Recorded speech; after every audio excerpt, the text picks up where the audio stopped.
It looks a lot more like a dark Brazilian rosewood. Brazilian, go figure.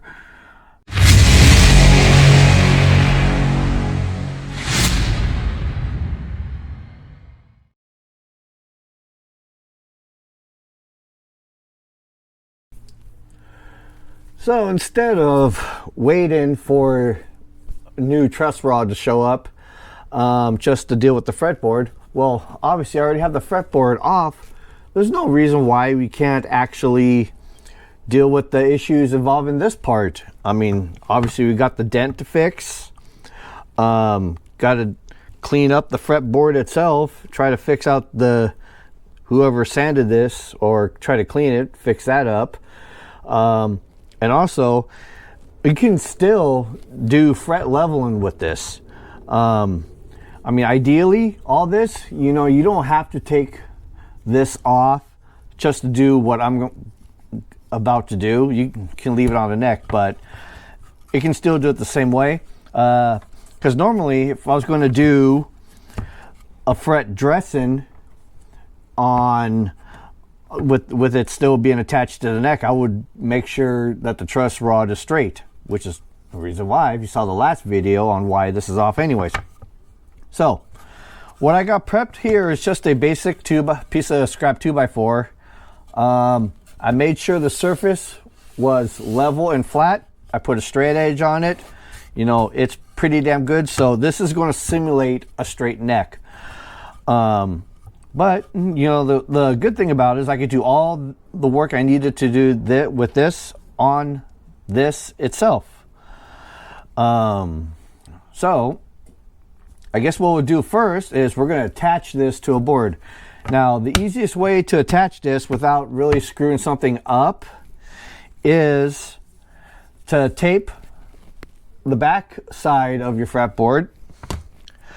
Take some more of the same tape. Lay it on. Lay it on.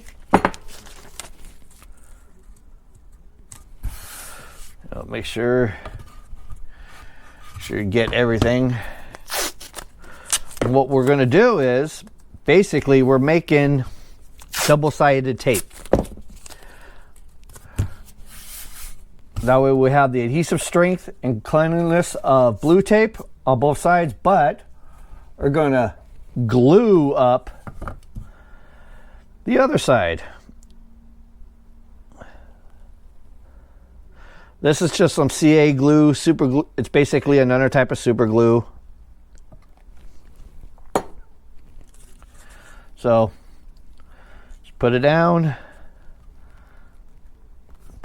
Might want to actually find something as weight just to hold it down.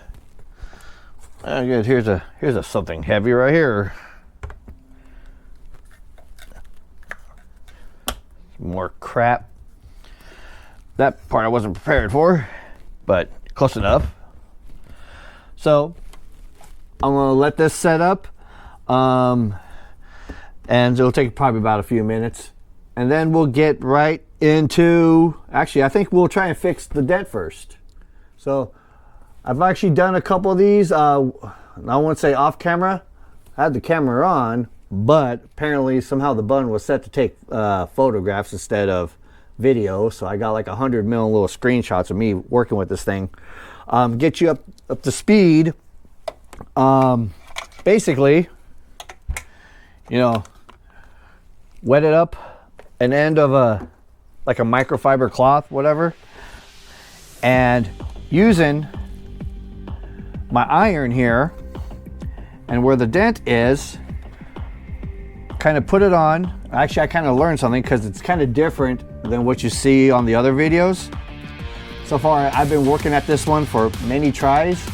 One, this is a gnarly dent, so it's going to take more tries than what you see online where everybody else is doing too. It's like, I don't know how it could be two. I think they may have edited a lot of that stuff out. But basically, the trick I've noticed here is if you're using the soldering iron, lay it on for a while. Don't just put it on and take it off. You could roll a little bit But as long as you hear the steaming, this is for like, you know, gnarly stuff too. You know, you may want to try a couple lifetimes for the first time. Work that steam in there till it's like gets quieter, and then pull away, wipe away. You know, see what it's doing. It's probably going to take you probably like, I don't know, maybe 20 times. It's kind of taken me about 20 times for this one. But it is going away. It's barely there, but it is going away. So just because you saw the other YouTubers doing it, it's like, hey, here's 2-3 times, hey, it should be good. And then you're trying it and it's like, God, I've been doing this like 10-15 times and it's moving, but it's not much. It's because I honestly believe they did some editing. So anyways, unfortunately, I would have showed you me doing 20 times, which would have been all the same thing, but instead, I'll just tell you what I've learned and kind of show you. Mainly, keep the iron on there. Listen to the steam. When it's starting, sounds like it's not steaming anymore, you might want to move to a wetter spot.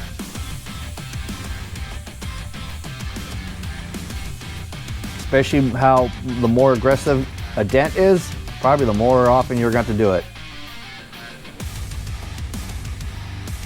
And I'm just rolling it a little bit because obviously I can't see the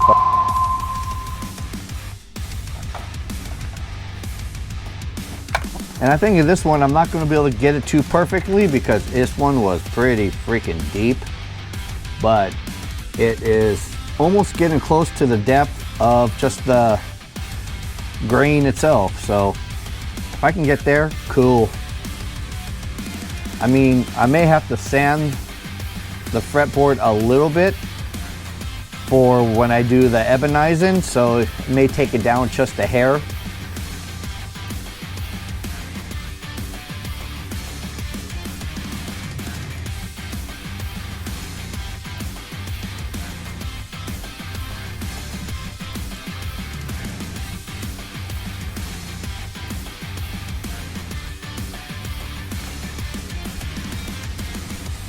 And I think that's probably about as good as it's going to get for this one. Right up.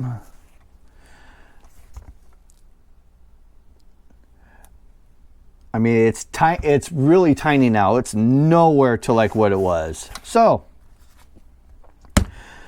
that's basically on how you lift a dent back up. Sometimes if you're lucky, you'll get perfect. If more aggressive, it might take a few more tries. You may have to actually live to a certain degree, which right here I can live with, because obviously I don't think it's going to move much anymore. I think that's the best we're going to get with the dent here. It's pretty much almost invisible. I mean, it's there like a trace, but a lot better than before. So I think the next thing I want to do now is clean off all the rest of this gunk that's basically from here to here, from wherever the dude didn't finish.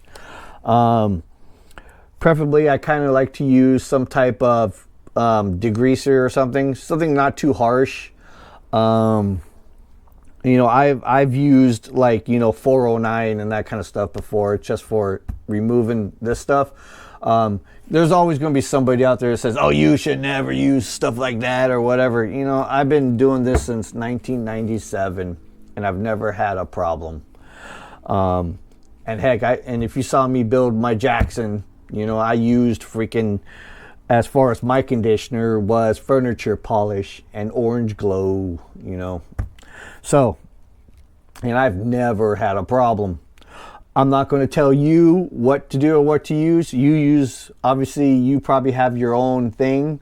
So use your own thing. If you want to use your special cleaners and your special conditioners, be my guest, go right ahead. I'm not going to tell you that. So I'm going to clean mine my way. I'll do that off camera because it's just cleaning gunk. I'm sure you've all done that before. And then probably get on to, I want to say probably leveling. Okay, I got my fretboard cleaned up. This gunk was pretty gnarly. I had to go out with the big guns and actually use some of my automotive wax and grease remover.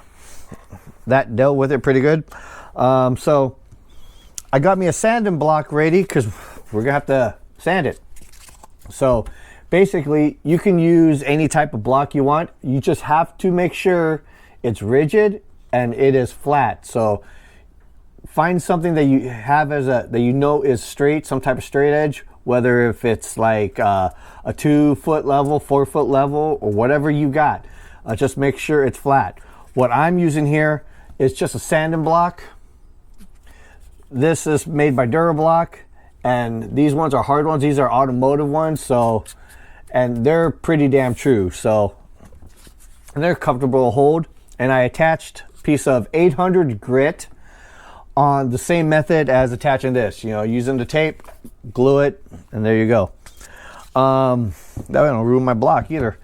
So, first thing we gotta do is we're gonna have to color in. No, not color in. We're going to have to mask the frets if we want, but basically I don't need to because I'm going to be ebonizing later on. But if you were not going to, and your fretboard, your wood is pristine or whatever, and you got nice inlays or whatever, mostly you should always do is you should tape it up. But because I'm going to be doing some more work to this, it'll be okay.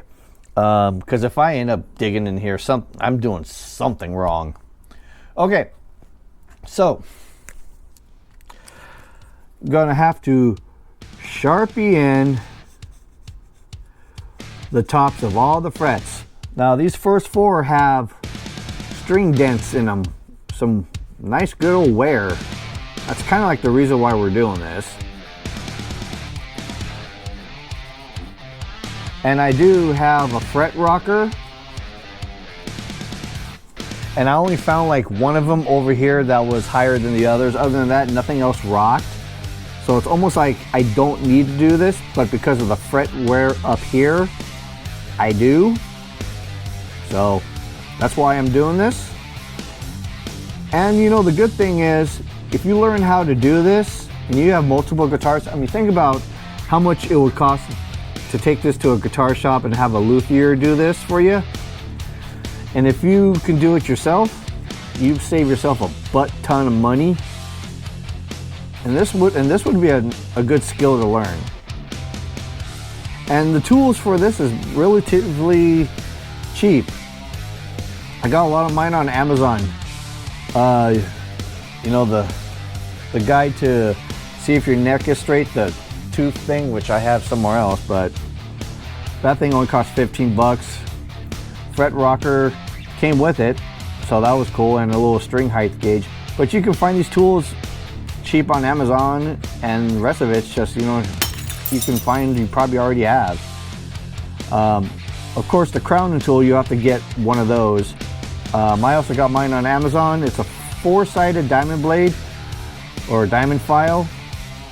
And and you use each side depending on what type of fret you have. If it's jumbo, extra jumbo, whatever, you kind of decide on there. So it's multi-use, which is good. So like I said, a lot of these tools is very like cheap, and you know, think out of the box on what else you can use. You don't have to buy like specific guitar sandpaper. It's infused with tonal grains. Okay. I mean, even this is basically like how to do body work. You're just really removing the highs and trying to get to the match it with the lowest spot. And you're leveling. And all this marking is just guide. So what we're going to be doing is we're going to be removing these inks, but we're going to go evenly all the way across from one side to the other, because remember, this thing has, you know, a curve to it, you know, kind of like a crown. So, and I would not be pushing hard either, so just start.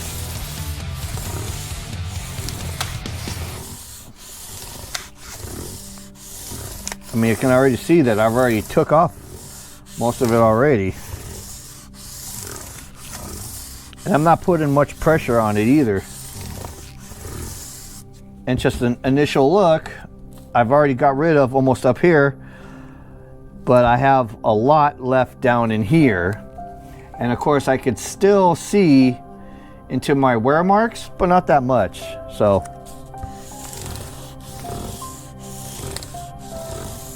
you don't want to work just in the area where you see problems. You want to just keep going all the way across the whole thing, so that way you're leveling evenly.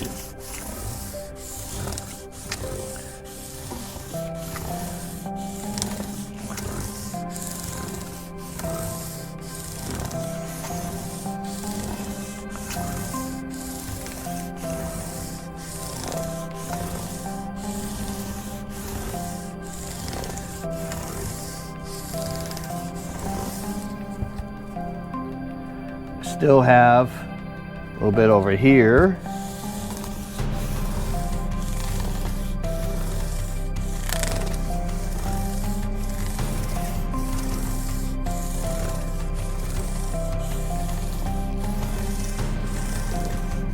This is probably the one that was rocking.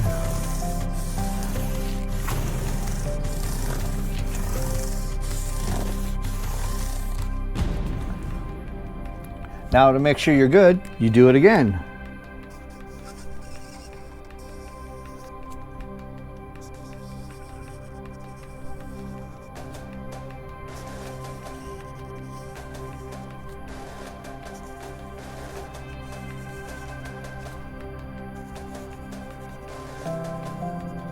And obviously on this guitar, these frets are probably made of nickel. If you had stainless steel, you'll be working this a little bit longer. Stainless steel is a lot harder metal, which those are better frets to have anyways, because they don't wear out as much because they're freaking hard. So if you can get stainless, I prefer to actually have stainless steel frets if you can get it.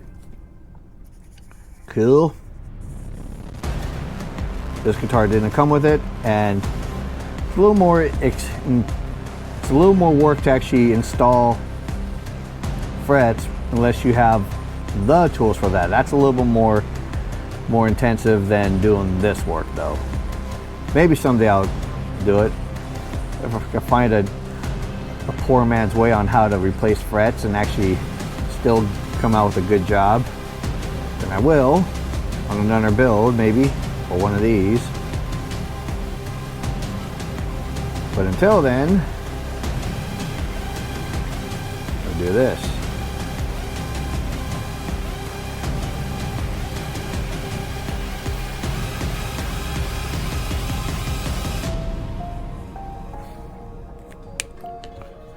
All right, some more sanding.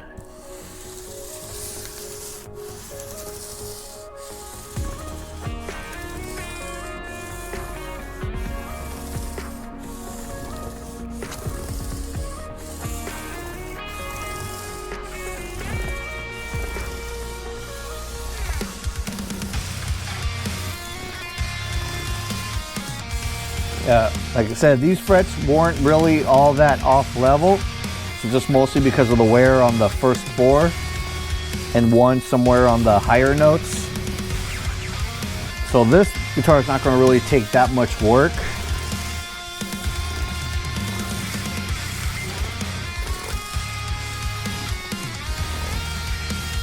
Some say, hey, what about string relief? It's not that much. It's not that much of a difference. You don't need no special, let's simulate string tension on this stuff before you do this. Like, no. It's very minute difference.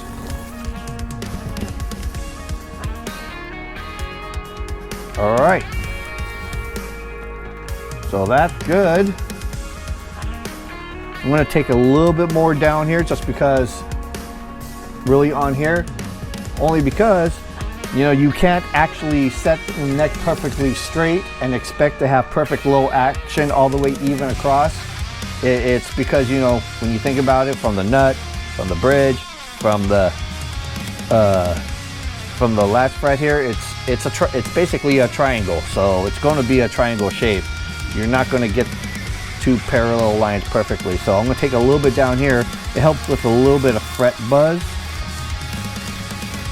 that you can get. It helps kind of like,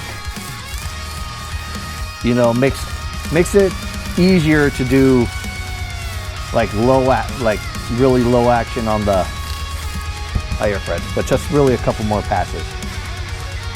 So now I need to get my crowning tool.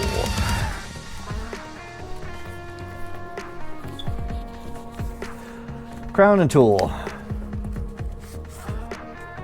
4-sided. Well, actually, sorry, it's 3-sided. I thought it was 4-sided. So to figure out if you have one of these that has like 3 different sizes, you want to find which one that's you need to correctly use. So the way you kind of have to do is you have to kind of lay it on there, trying to have to actually look at it. And obviously you want to find the one that pretty much already matches the width of the fret. Yes. For this tool, to me, it's the narrowest one. So what you're gonna have, then what you gotta do is you just gotta, actually I forgot, you have to remark again. I almost started doing that again.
Right, once you remark again, take your crowning leveling or file tool and kind of go with the curvature.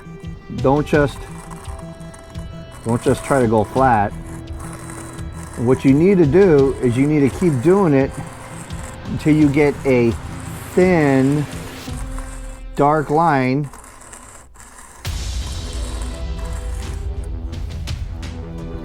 And once you get that thin, dark line, you have your curve.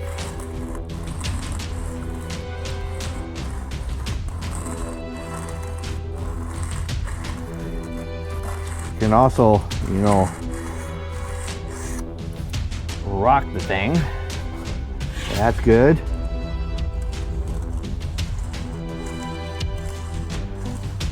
Check it periodically too, so you don't go too much.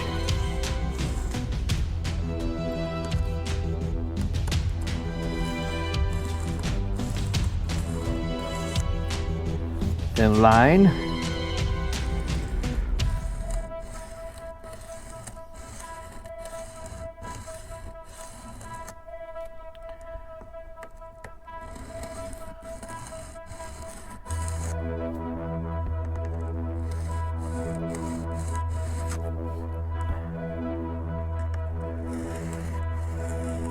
And you know you're even when your thin line that you leave behind looks even across. And if it's gone right there, then don't start filing that area anymore.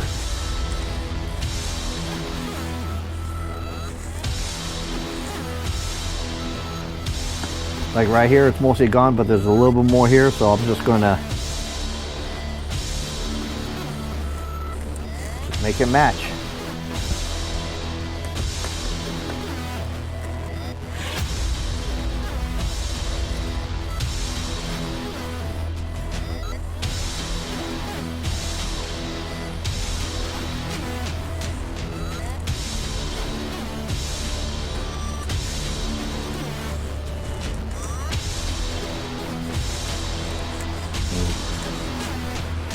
They're thick right here still, so I'm going to just try carefully working right here.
little more.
And this is how I take care of the filing desk.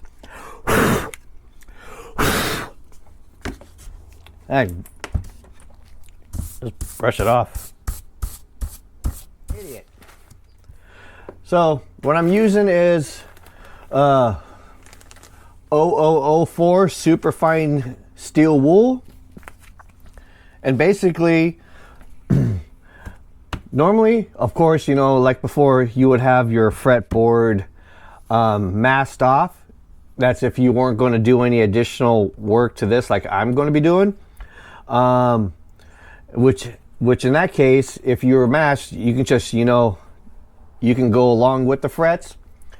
But because I'm also going to be ebonizing this thing coming up next, actually, this is also going to help with the cleaning of up from the idiot who went across the grain on the wood. Never go across the grain when you're doing something like this. So anyways, so this is basically going to kill two birds with one stone. You know, it's going to help set up the fretboard for ebonizing and deal with the next phase of the fret leveling, which is kind of like, you know, cleaning this up. So remember, always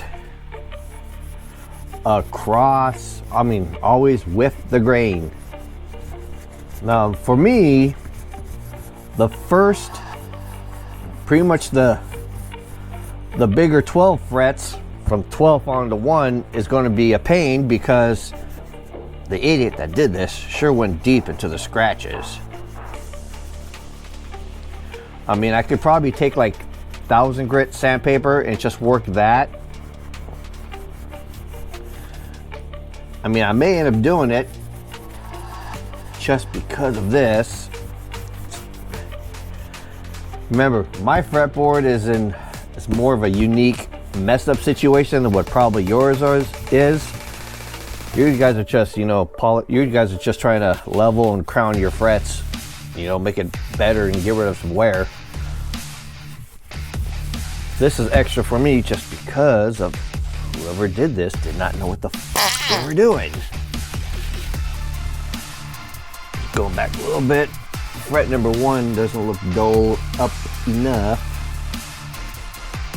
Looking more and more likely I'm going to have to use 1000. Well, I'm going to do a test with 1000 anyways. Why not? Actually, this is 15. Do I even have 1000 already? What is this? Probably. That's 2000. You know what? I'm going to do it with 1500 just to be safe. Let me just find a really shitty one. Basically, looks like we're actually doing an additional. What happens if an idiot, you know, sanded across the grain on your fretboard, on how to fix that? Now, it looks like 1500 is not really a problem.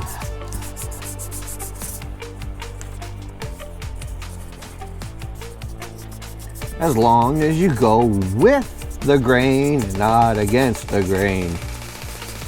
You can also take this step as prep for ebonizing as well. So not only this will help with the rounding of crowning your frets from the filing, will also deal with,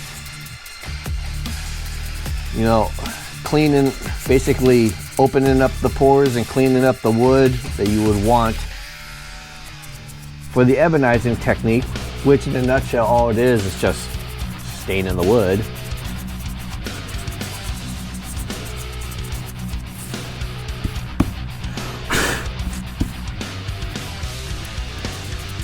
And I'm often going back, I'm looking for dark spots, which is areas that didn't get enough sanding. I'm sure a lot of you guys are going, oh my god, this guy's an idiot.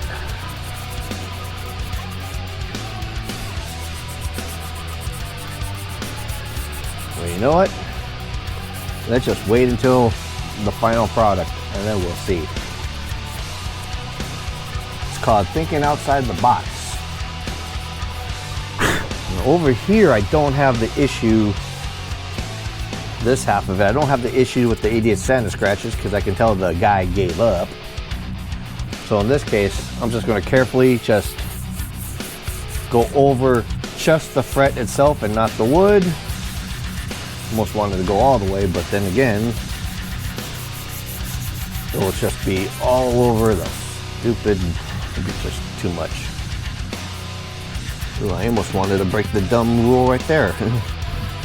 Don't go across the grain.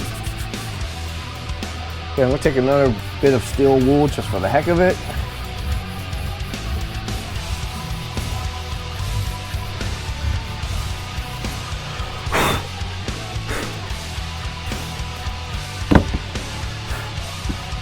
Gotta brush a lot of this steel fiber off.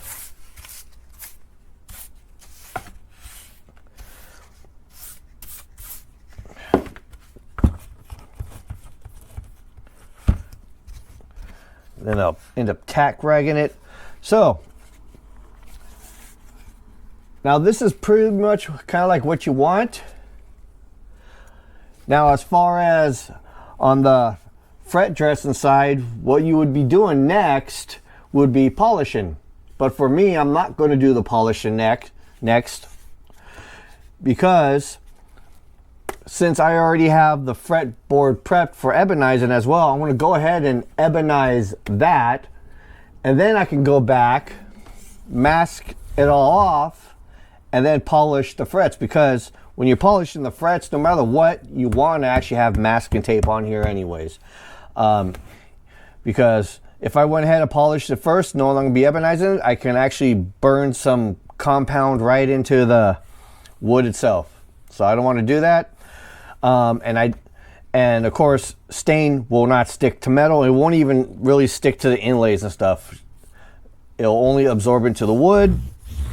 So that's the plan next for this, is to get ready for ebonizing. One other thing that has to be done is for a fretboard like this, because it has no binding, we're going to actually have to sand the sides, because the sides of the fretboard has part of the clear coat that was for the neck, because when they clear coated it, they just pretty much only did the sides and not the fingerboard itself, because, you know, it really doesn't matter on the sides. But since there's clear coat on the side, stain will not absorb into it. So you'll end up getting two different colors.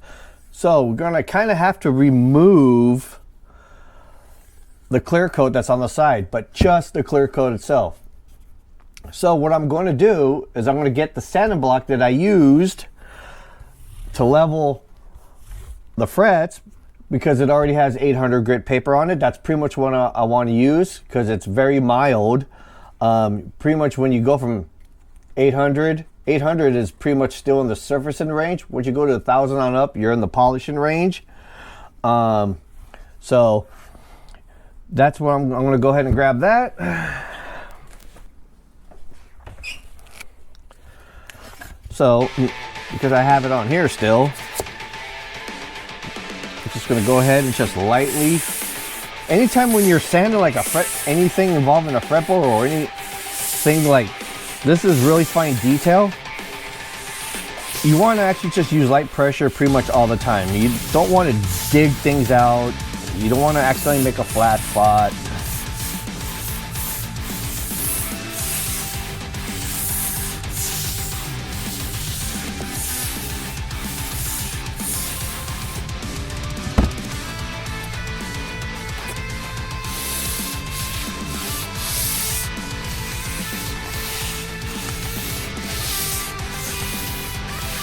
You'll know when you get rid of the clear coat itself, because the clear coat itself, when you're sanding it, tends to look white, like white powder.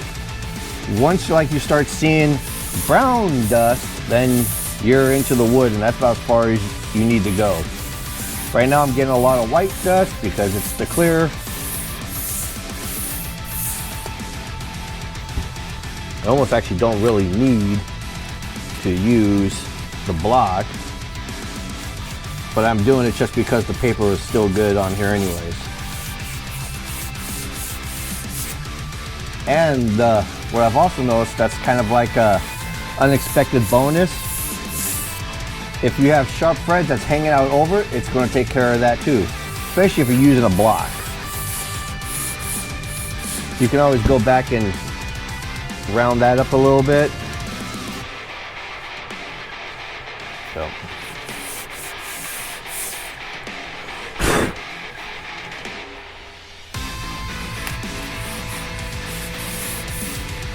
You actually have to get a new piece of 800, or I can just rip this thing off.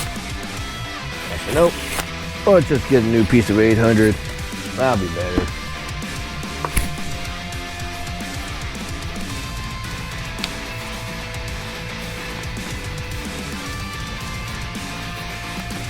Do it this way.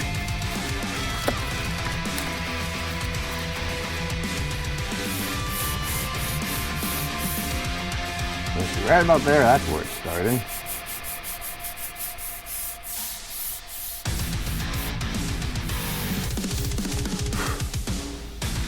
Almost start seeing the brown.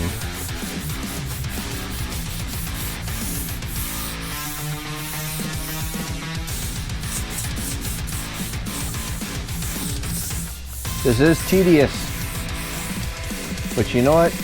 That's how things should be sometimes.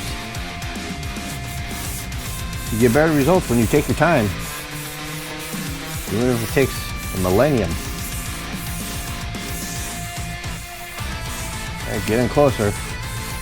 I can tell because I can start seeing some of this dust getting trapped into the pores on the side, which means it means it's cutting through the clear. I think we're like kind of there because I'm getting brown dust on my paper. So I'm gonna flip this side over. I'm gonna take care of that. It's the same thing as the other. And then we'll get into ebonizing and then fret polishing. We're ready to stain the fretboard for ebonizing. Like I said, like I previously showed, that I got the edges sanded to basically remove much of the clear on the sides that I can, because this ain't binded. And of course, what you don't want to do is, as far as prepping it, don't use a chemical, like anything with any type of liquid. The drier the fretboard is, the more it's going to want to absorb the stain, because just think of it like it's thirsty. It wants to pull the stain in. And so that helps with the finish. You're going to have to more likely put on more than one coat. You just got to put on enough to the color you're trying to achieve. which ebony is very dark, so it'll probably take quite a few. And make sure you just blow off everything. I went ahead and hit it with the tack rag, made sure I got any dust off it. So what I'm going to be using, same stuff I used on the Jackson. This urethane stain only. You don't want to get one that's part polyurethane. You want a stain only. So, and this stuff, you're going to want to recoat like once every hour until you get to the achieved color that you want. I'm going to use a foam brush. You can use like a paper towel or whatever. It's all it is. It's just, you know, applying the damn thing. And you can get it all over the frets as you want because it's metal. It's not going to stain the metal. Trust me, if somehow your frets got stained, your actual frets itself got stained, you can't get it off, then you're probably not using stain, you're probably using paint.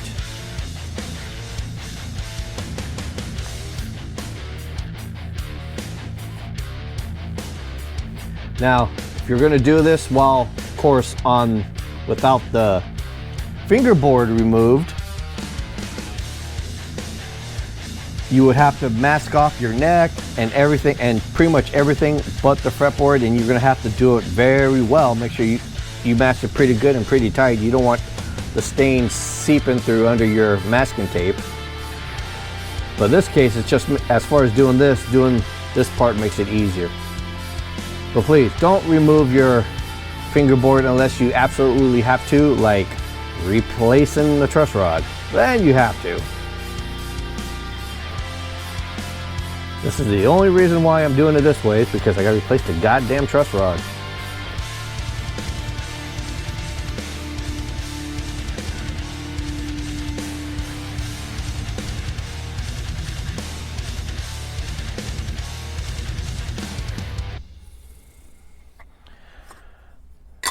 Okay, so I'm going to let this sit for a minute, and then we'll just come back, wipe it off, and then let it dry. I'll show you how it looks after I wipe it off, but I need to let it sit for a minute.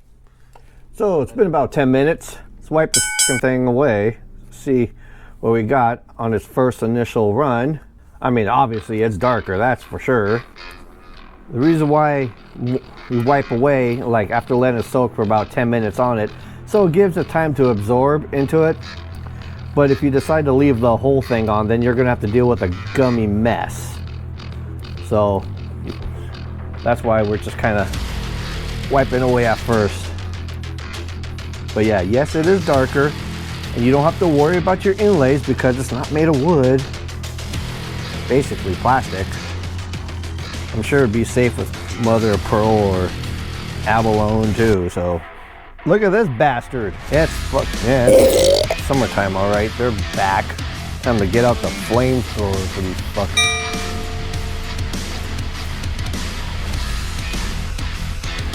Now it's just trying to wipe away at the edge of the frets because that's where it has the buildup from the stain. Yeah, if we just go all the way down on one side, then flip-flop to the others.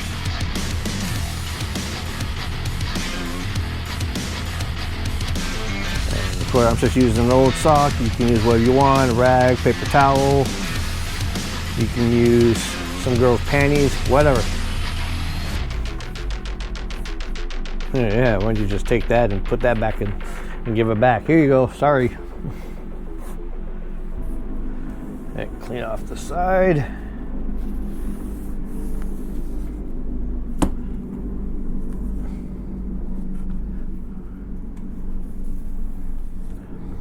It's darker, but it's not quite ebony yet.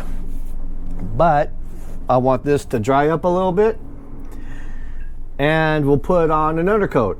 Because like I said, there's like really no way the first one's going to do it, especially if you want that true ebony look. You're going to have to go for a while. Well, ran into a weird problem. So maybe it's actually kind of good that I ran into a problem, just in case if you run into this very same problem. See, I'm going on this based on my Jackson build. When I ebonized that fretboard, you know, it was not a problem. This one here is being a little bit more of a headache. The stain is not taken as good as it should. Basically, up here is what we see as,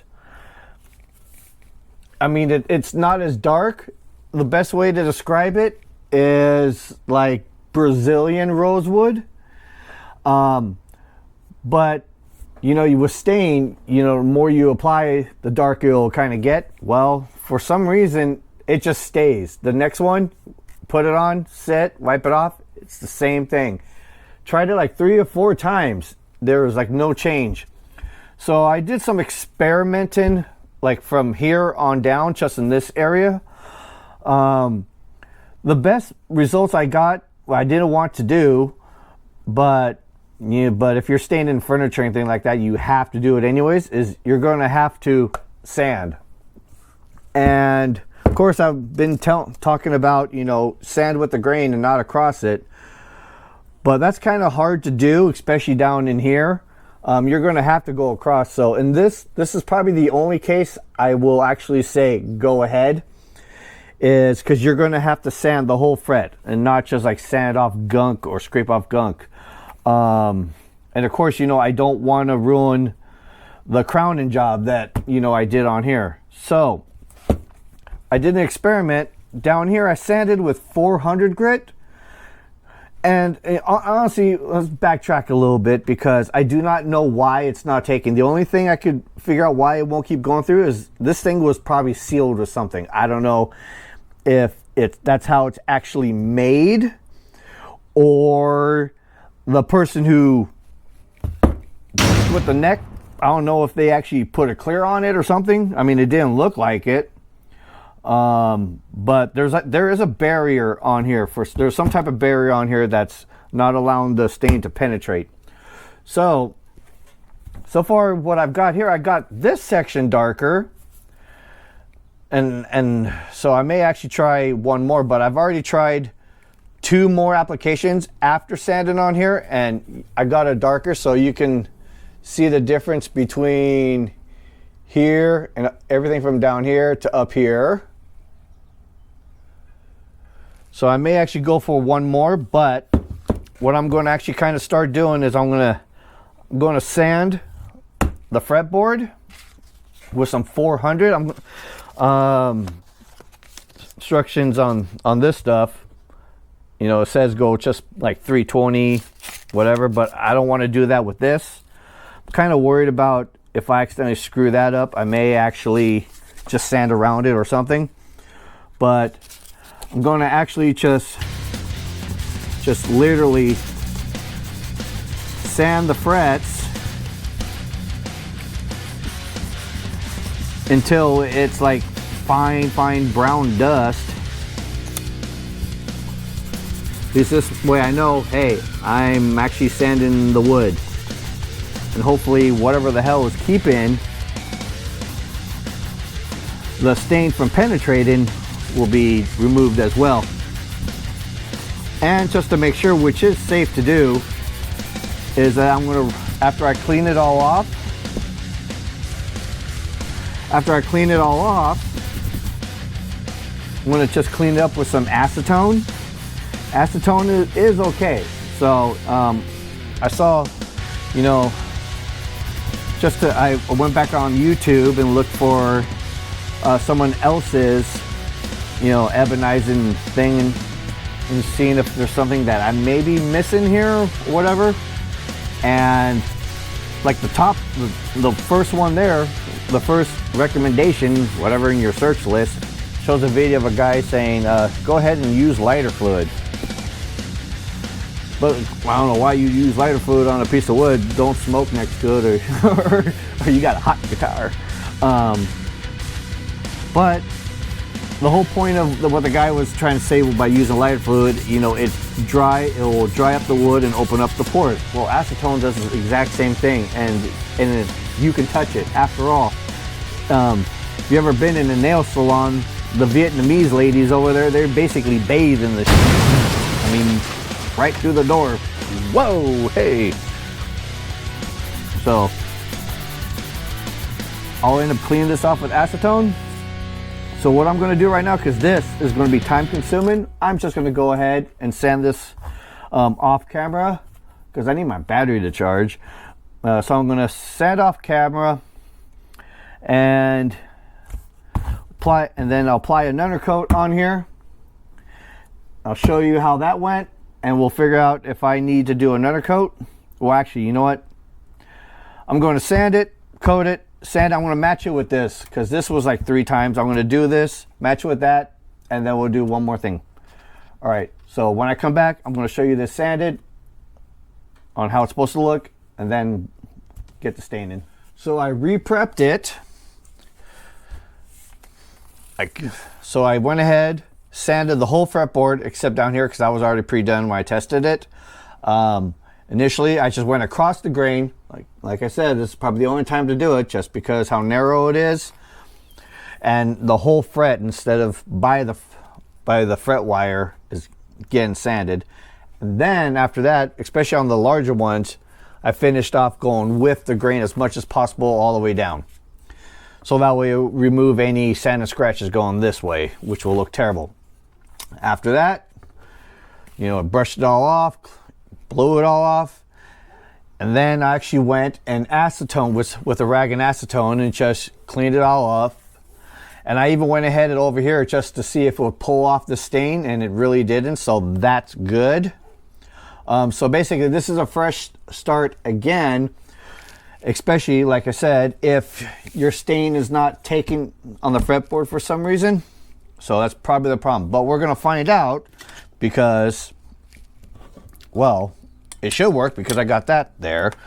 So hopefully if you're having that problem, this method will help you go through it too. But I do want to remind you, if you do this, you know, I prefer not to have to sand the fretboard, but that's why I say go ahead and do it first without sanding the fretboard. And only if you're having this type of problem, you're going to kind of have to wait for, you know, your stain to dry up again, and you're just going to kind of have to start over, but you're going to have to do this type of prep. So now we just reapply stain and kind of start over with the whole waiting so many minutes, wiping off, taking a look at it, apply more, yada yada yada.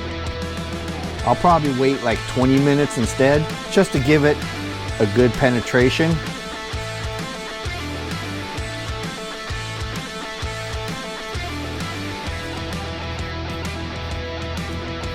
Now this type of Rust-Oleum Varathane premium wood stain, I want to let you know, compared to like the Minwax stuff, like the yellow can with the red stripe, I mean they're good stain too. This stuff is just a little bit thicker in viscosity, so you don't want to let it sit too long or you're going to like trying to be wiping off tar. So just letting you know if you're going to actually use this exact stuff. But this stuff in quality is actually better. Now you figure like, hey, what about the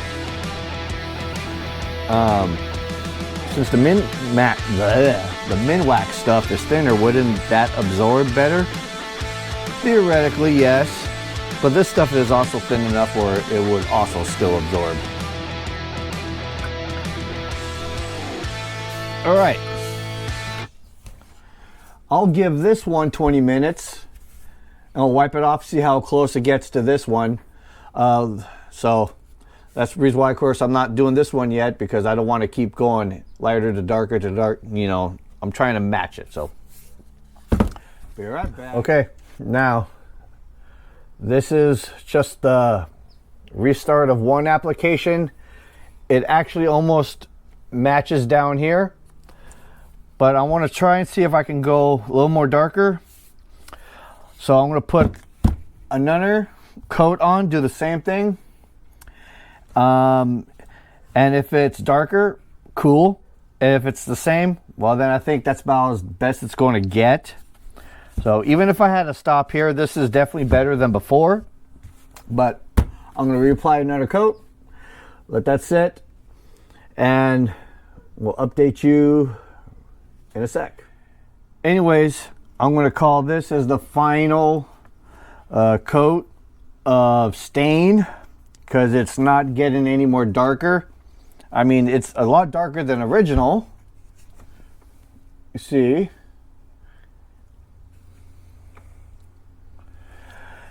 To me, actually, it's not really ebony as I want it to be, but like I said, I can't get it to go any more darker. It looks a lot more like a dark Brazilian rosewood. Brazilian, go figure. So, and by the way, this is all dry, so the next thing we can actually get on to is fret polishing. So that's what we're going to learn how to do next. Here you go. So polishing frets is basically simple. You're just going to make them shiny. So one thing we want to do now is we can actually mask off our fretboard.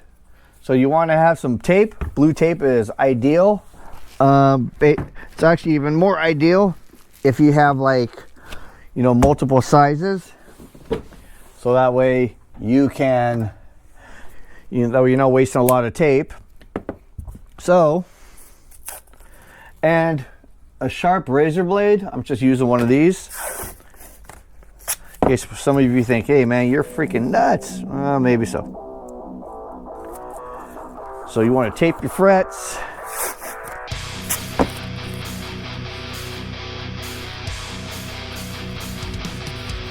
All the way down, and this is where the razor blade comes in. What I like to do is just kind of trace along the edge of it.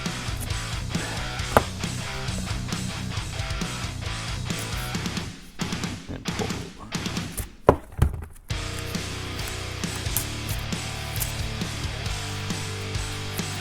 Can reuse that if you want.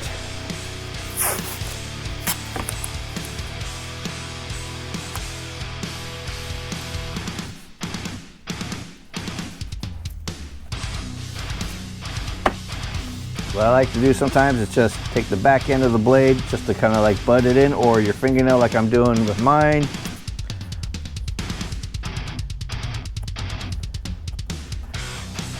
And I'm just trace cutting like at a 45 degree at the fret, removing the excess. You can even save your scrap a little bit.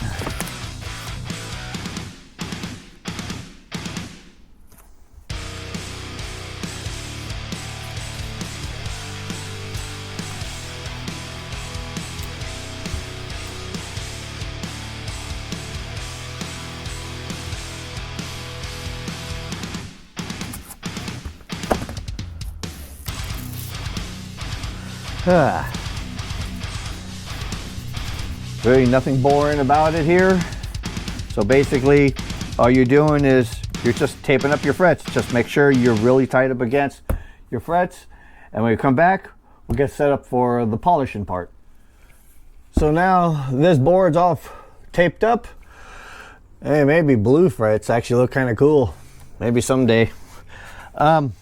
So what I like to do is, use a little Dremel with a, like a polishing wheel. You don't have to get like the Dremel polishing compound. You can get stuff like here. Let me show you. This stuff works pretty damn good. Heck, you could even use this by yourself. You could just hand polish with this stuff. This stuff came out pretty good. I did that with the Jackson one when my Ibanez build. I did it with that, and they were really dull frets. But I'm gonna go ahead and use my Dremel. It's probably a good idea to use a variable speed one. Lower speed is actually better to do this type of work with. So, and I got like just a old sock as a rag. It is clean, even though Looks dirty, but it's a rag. So here we go.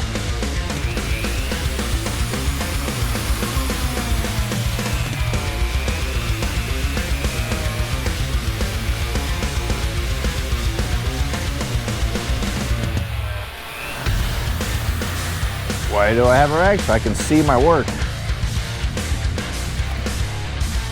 Definitely a difference.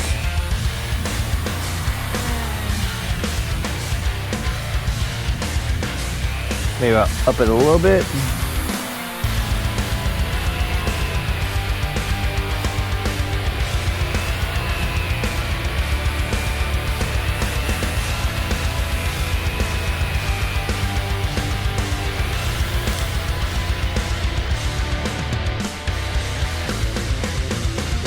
Beautiful. Let's move on to the next one.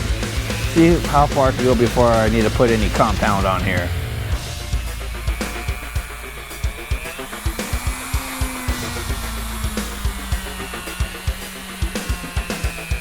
And if you want, you can up your speed on this to what you're comfortable with, just as long as it's not too fast where you'll burn through your masking tape. But I say start off slow until you know what's good.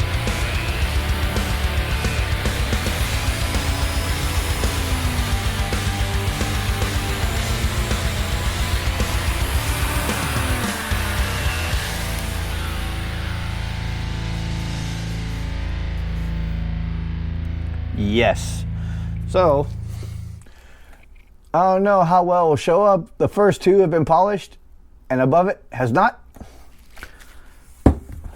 So, that's basically on how you're going to polish a fret using a Dremel.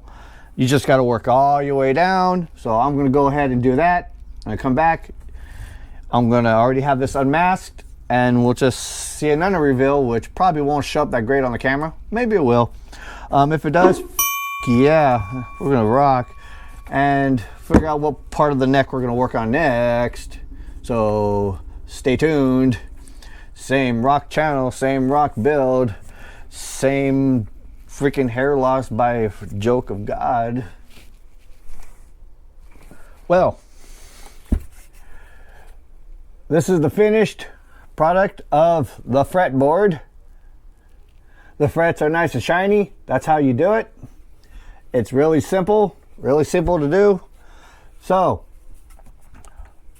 the next phase, which we'll just start that in another video and conclude this one right here, so that way you guys can go ahead and try this yourselves and probably it all up, which is fine by me. That's your deal.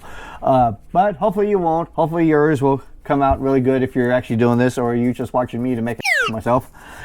So anyways, I'm going to set this off to the side for a while, and I think it's going to be time to start doing the mods on the guitar body, which is really just put in where to put a battery box for the pickup set.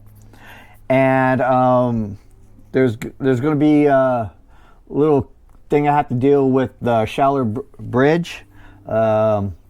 Basically, I'm going to have to plug up the old holes and put up my new ones in.